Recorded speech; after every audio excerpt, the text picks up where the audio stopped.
Hi bro, welcome to our channel. நம்ம இந்த வீடியோவில் ரோபோட்டை பற்றி பார்க்க போகிறோம். ரோபோ அப்படின்றது என்னது? ரோபோ தானாகவே அல்லது வழிகாட்டுதலுடன் பணிகளை செய்யக்கூடிய ஒரு இயந்திரம்.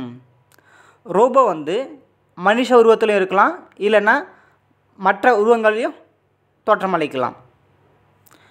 மீண்டும் மீண்டும் செய்யும் பணிகளை விரைவாக, அதாவது ரொம்ப ஸ்பீடாக செய்யறதுக்காக நம்ம தொழிற்சாலையில் இந்த ரோபோட்டை பயன்படுத்துகின்றோம்.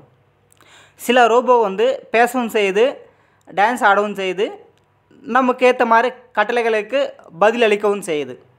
நம்ம இந்த வீடியோவில் தொழிற்சாலையில் பயன்படுத்துகின்ற ஒரு ரோபோட்டை பற்றி தான் பார்க்க போகிறோம்.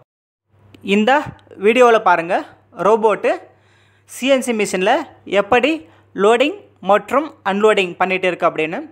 இப்போ நம்ம ரோபோட்டு எப்படி ஒர்க் ஆகணும் அப்படின்னு ஃபஸ்ட்டில் நம்ம டீச் பண்ணிடணும். அதாவது ப்ரோக்ராமை ரோபோட்டுக்கு நம்ம இன்புட் கொடுத்துட்டோம்னா ரோபோட் அந்த ப்ரோக்ராமுக்கு ஏற்ற மாதிரி ரன் ஆகிட்டே இருக்கும்.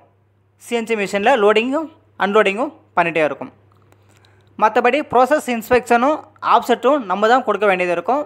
நாள் அடைவில் ஆட்டோ கரெக்ஷன் ஆப்ஷனும் ரோபோட்டில் அவங்க சேர்க்குற மாதிரி இருக்குது. ஒரு ரோபோட்டு ஒன்றுக்கு மேற்பட்ட சிஎன்சி மிஷின்களையும் ஆப்ரேட் செய்யும்.